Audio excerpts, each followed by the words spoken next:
Hello, everyone. My name is Jane Frankenberger, and I'm pleased to present this introduction to drainage water recycling. So first, let's ask, why do we talk about doing drainage water recycling? So it's good to look at our current drainage infrastructure. It's very much designed to get rid of water as quickly as possible, both through the tile drains on the left and through the ditches on the right.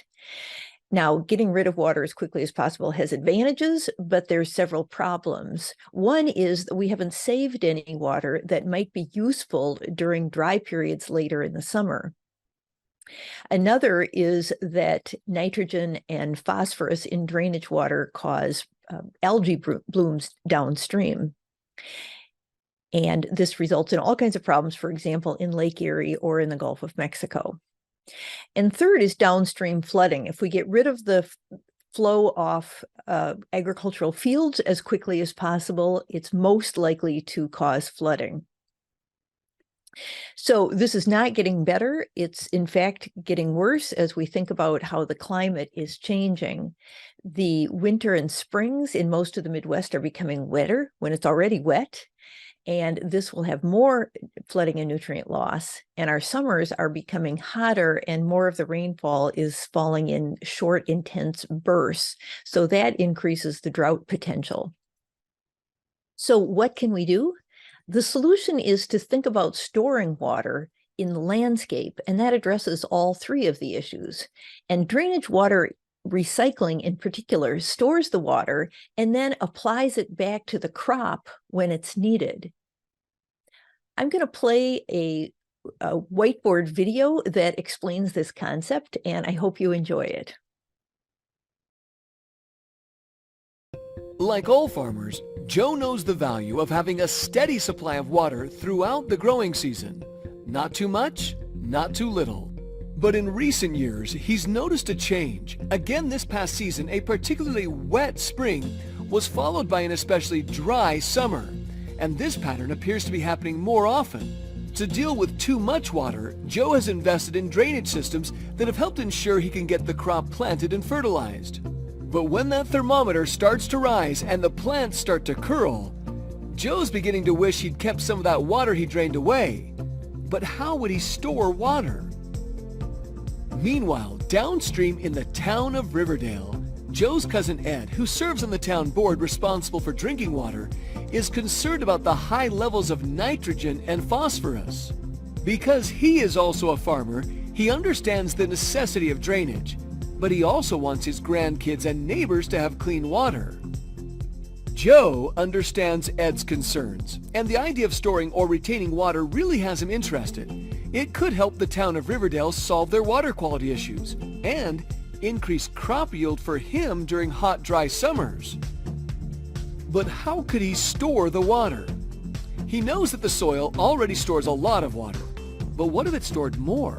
Instead of draining it all, he could stop drainage after his fields had been planted and spring work completed, leaving more water for his crops in the soil during summer months.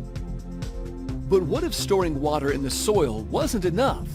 What if some fields could benefit from more water?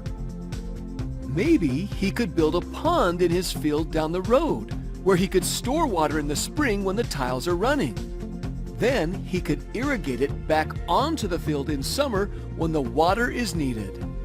Although this would be a big investment, Joe is not one to shy away from a challenge. He knows he will get higher crop yields. And because he's reducing nutrient loss, the cost would be shared by taxpayers. And by working with the local university, which is studying more efficient storage methods, he could possibly reduce his costs even more. His neighbors see what he has done and realize that they could store more water on their farms as well.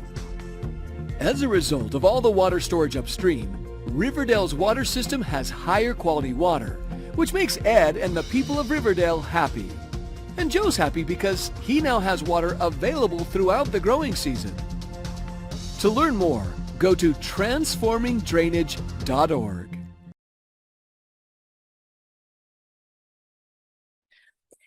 So that gives you a good basic introduction to drainage water recycling, which when there's nitrogen and phosphorus that comes off the field, it it recycles it back onto the field, which is just where you want nitrogen and phosphorus to be. Now, one thing I want to mention is that any type of irrigation can work with drainage water recycling. Here we show sprinkler irrigation, which is probably the most common. There's also the potential to use sub-irrigation, which has the water flow back up through the tile drains, irrigating from the bottom, and both can be done with drainage water recycling. Now, this is not yet a common practice, but there are a few examples. Here's a pond in Michigan. Here is another pond that was written up in Corn and Soybean Digest in Iowa. And what I want to emphasize is that the ponds need to be very large. Ponds are reservoirs.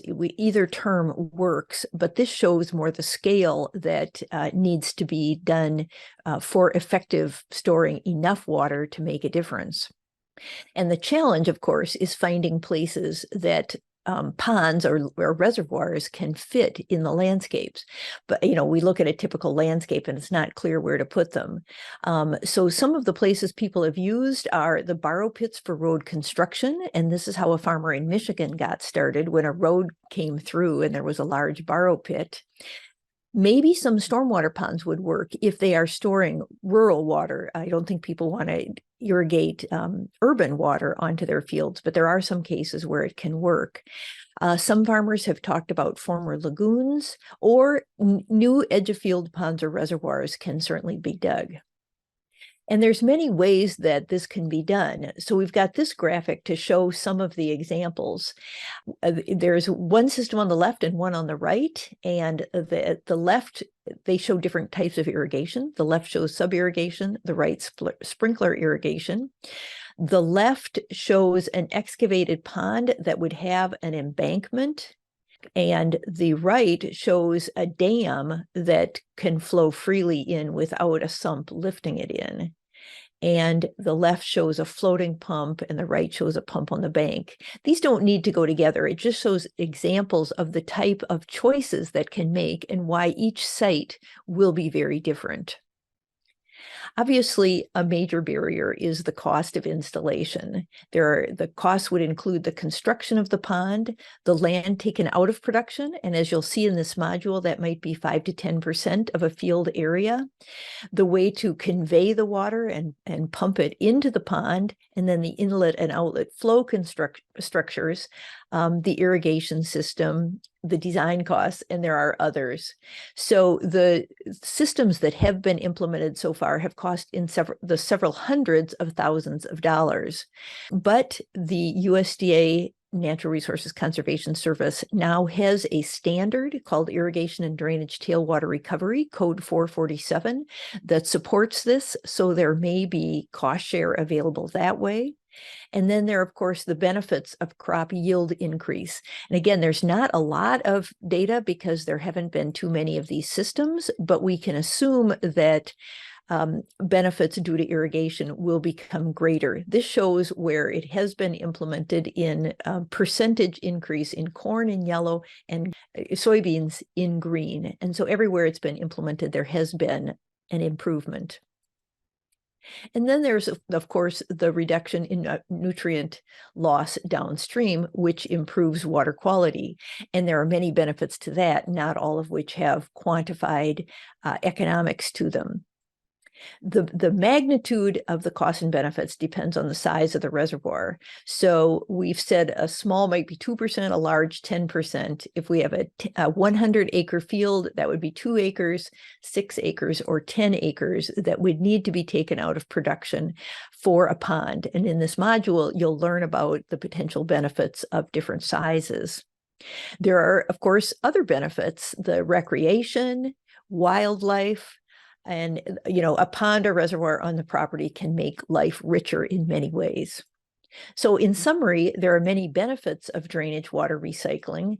It reduces uncertainty and risk related to the water availability for crops, and it reduces the nutrient losses from agricultural fields. So it is a practice that fits the definition of conservation drainage. Drainage water recycling is a practice that has a lot of potential, and I'm glad to present this information about it.